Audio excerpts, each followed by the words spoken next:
자, 1번 문항 한번 보면 가와 나에 대한 이해로 적절한 게 무엇이냐라고 있습니다. 그래서 가하고 나하고 밑줄이 그어져 있을 텐데 일단 가는 이행에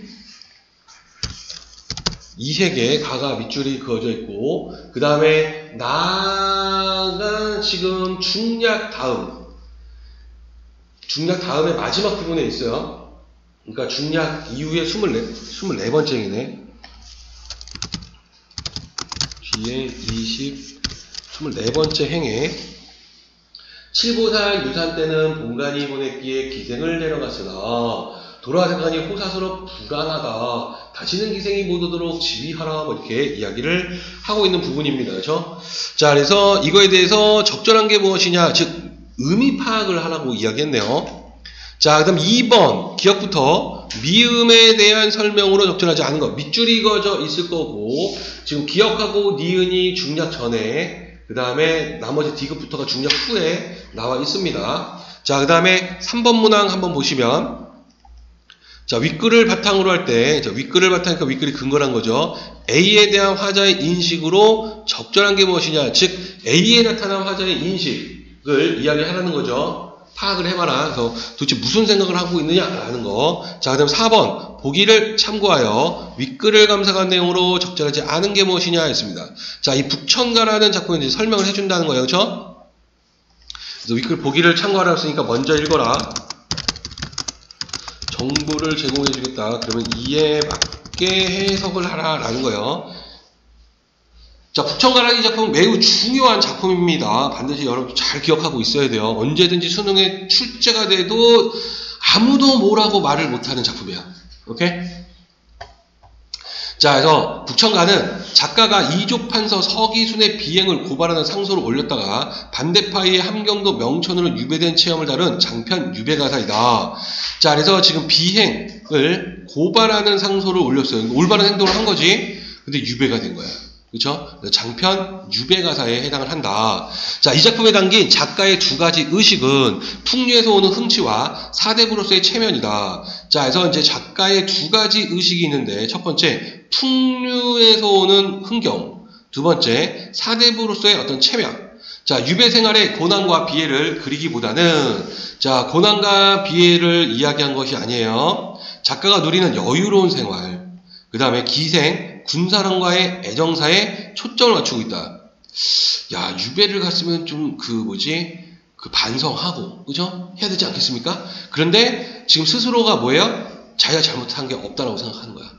자기는 올바르게 상소를 올렸고 반대파에 의해서 억울하게 지금 유배를 간 거야.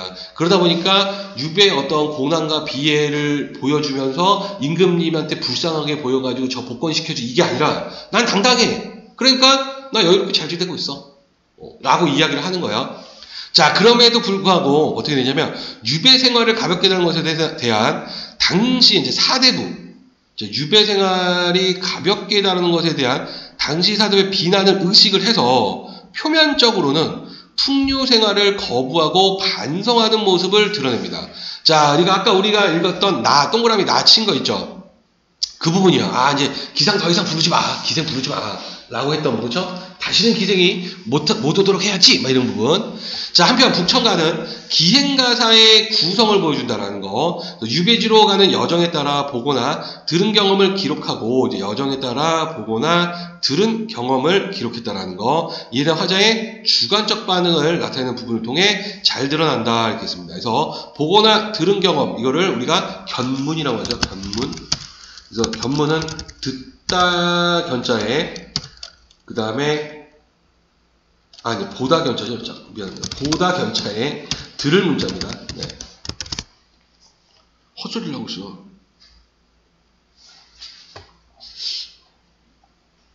뇌가 이상합니다 지금. 네. 자, 지문으로 한번 가보도록 합시다. 너무 길어요. 자, 한번 볼게요. 본관과 초면이라 서로 인사 다 한 후에 본관이 하는 말이, 자, 이제 본관은 본관 사또를 이야기하는 거예요. 이제 본관이라는 인물이 이제 그 사또가 있고, 초면인데 그 인사했어요. 김교리가 바로 시적 여기에서 이제 화자에 해당을 합니다. 하자. 이번 유배 죄 없이 오는 줄은 북관 수령 아는 바요 온 백성이 울었으니 조금 더 슬퍼 말고 나 함께 노십시다. 이렇게 이야기했습니다. 그렇죠? 자, 그러니까 지금 죄 없이 유배를 죄 없이 왔다라고 해서 억울한 걸 알고 있다. 그죠? 유배구나 라고 지금 이야기를 하고 있고, 그 다음에 지금 대화체가 나타나고 있어요.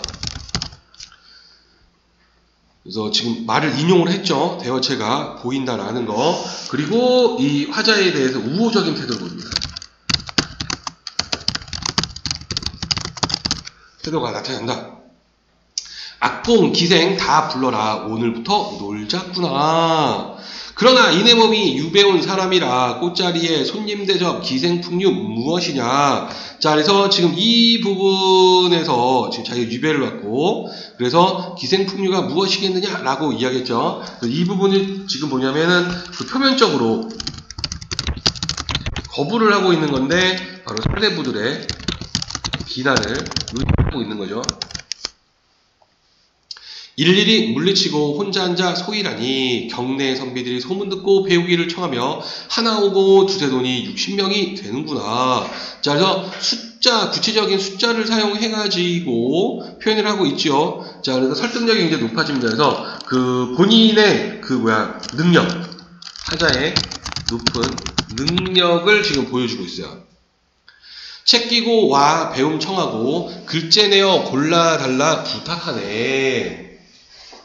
북한의 수령관장 무장만 보다가 이제 북한이 지금 북쪽이니까 거기가 이제 그 국경하고 붙어 있어서 무장들만 보이는 거예요. 그래서 자, 그래서 문관의 명성 듣고 한사코 달려드니 내일을 생각하면 남 가르칠 공부 없어. 있습니다. 자, 여기서 지금 이제 그 문관이라고 이야기한 거는 이제 화자를 이야기한 거고,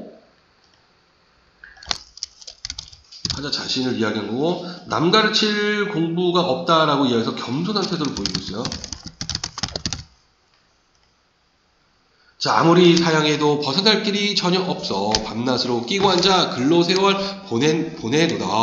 고향 생각하면 시를 짓고 심심하면 글을 외우니 변방에 외로운 몸이나 시와 술에 마음 붙여. 자, 그래서 지금 시적 화자가 외로움을 느끼고 있죠. 화자가. 자, 그리고 시하고 술에 마음을 붙였다라고 얘기했을 때 이제 풍류를 즐기는 거야.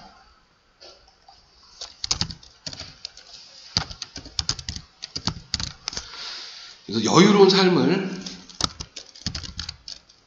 보여주고 있죠. 문 밖으로 안 나가고 편히 날 보내다 했습니다. 그래서 아주 여유로운 삶을 살고 있습니다. 가을 바람에 놀랍게니 변방산이 설이 왔네. 그래서 가을이 되었네요. 그래서 그 계절적 배경. 자, 남쪽 하늘 바라보면 기러기 처량하고 북방을 굽어보니 오랑캐 땅이로다. 자, 그래서 지금 보면은 기러기가 지금 처량하게 보인다는 거야. 근데 기러기는 처량하지 않거든요. 이거 감정이입으로 보입니다. 시적 화자가 처량하니까 기러기가 처량하게 보이는 거야.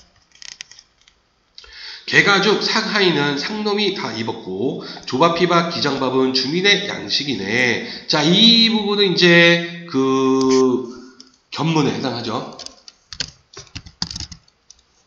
그래서 그 마을의 어떤 그 풍속을 보여주고 있습니다. 본관의 큰 은혜와 주인의 정성으로 신락 같은 이내의 목숨 한 달 반을 보존했네 했습니다. 자, 그래서 그 도움을 받았다라고 이야기하고 있죠. 자, 중야 이 몸이 잃은 곳이 신선의 동굴이라 평생의 인연으로 선계에 자취 넘겨 바람에 붙인 듯이 이 광경 보는구나. 연접봉 지난 후에 선연을 따라가니 연화봉 절바위는 하늘에 솟아있고 배바의 서책봉은 눈앞에 솟아있고. 자, 그래서 이 둘은 대꾸법을 지금 사용하고 있죠. 대꾸법은 마주대하다 대자에 구자예요. 그래서 그 대꾸법이라고 하는 거는 같거나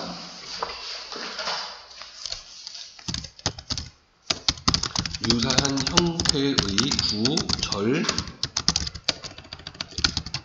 문장 등이 나열되어 있을 때 붙어 있어야 됩니다. 마주대하고 있어야 돼요. 이렇게 붙어 있어야지 대꾸법이라 하지, 떨어져 있으면 유사한 통사구조 반복입니다. 그래서 같이 알아야 될 게 이제 유사한 통사구조의 반복. 통사라는 단어가 문장이라는 뜻이에요.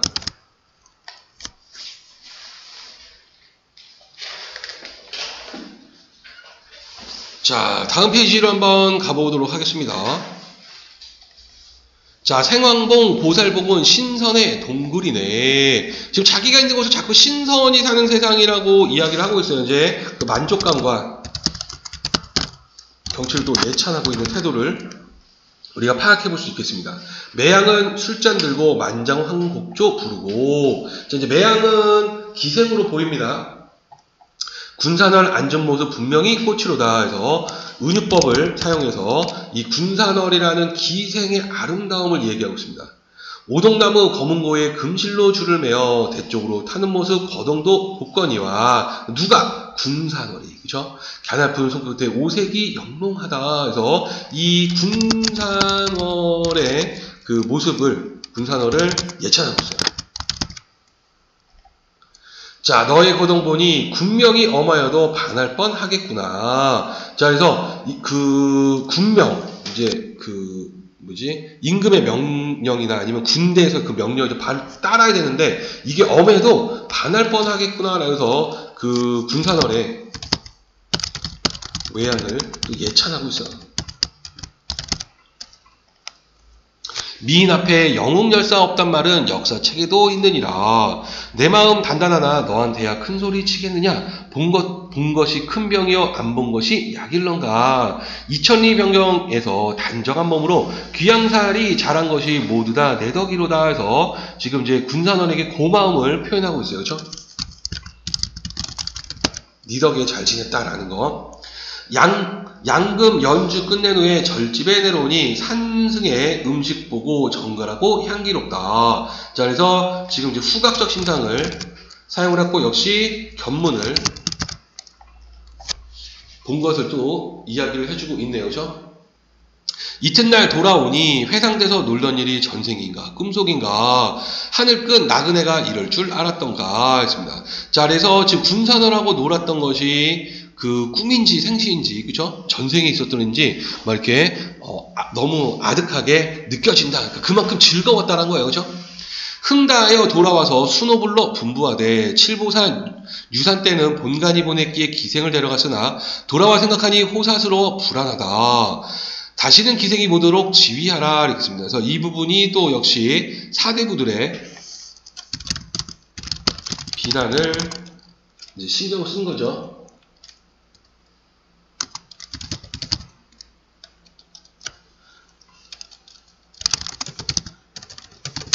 그래서 겉으로 또 그 표면적으로 거부하고 있어요.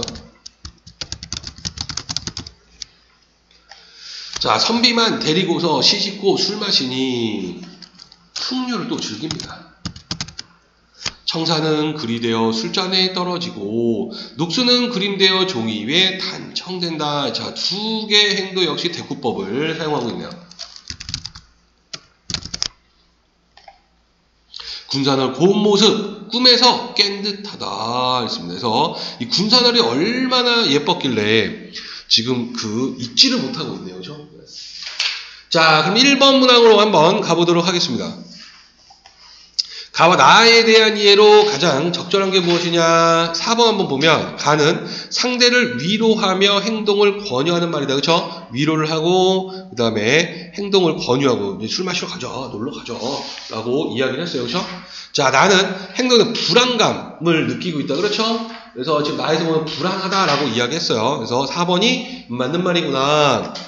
자, 그 다음에 2번 문항 기억부터 미음에 대한 설명으로 적절하지 않은 게 무엇이냐 이렇게 되어 있을 때 정답이 지금 4번인데 리을. 자, 감탄형 어미를 사용하여 군산을 빼어난 거동에도 마음을 뺏기지 않겠다는 다짐을 들었는데 이미 마음을 뺏겼죠. 마음을 뺏기지 않겠다는 다짐은 나와 있지 않습니다. 자, 그럼 리을에서 나타난 것은 무엇이냐면 반할 뻔하거든 예찬하고 있어요.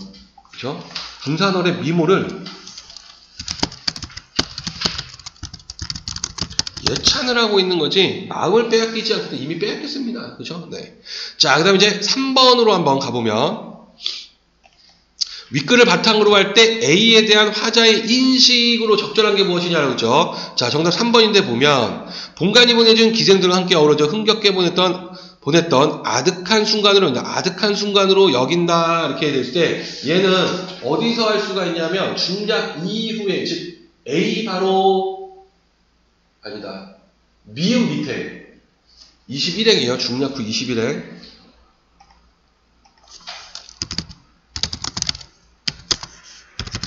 미음 밑에 보시면은 뭐라고 얘기하고 있냐. 이튿날 돌아오니 회상돼서 놀던 일이 전생인가 꿈속인가 라고 얘기했습니다. 아득하다. 노래 어저께 같이 놀았는데 너무 멀리 느껴지는 거야. 그만큼 좋았다는 거예요. 그렇죠? 자, 4번 문항. 보기를 참고하여 적절하지 않은 게 뭐냐라고 이야기를 했습니다. 정답이 4번인데 한번 보면 화자가 군사로의 앉은 모습을 꽃에 비유하고 순호에게 다시는 기생이 못 오도록 분부하며 다른 기생과의 만남을 거부하는 것을 얘기했는데 지금 만남을 거부했다고 칩시다. 군사과 애정사에 집중하는 모습이라고 할 수 있고 이렇게 되어 있는데요.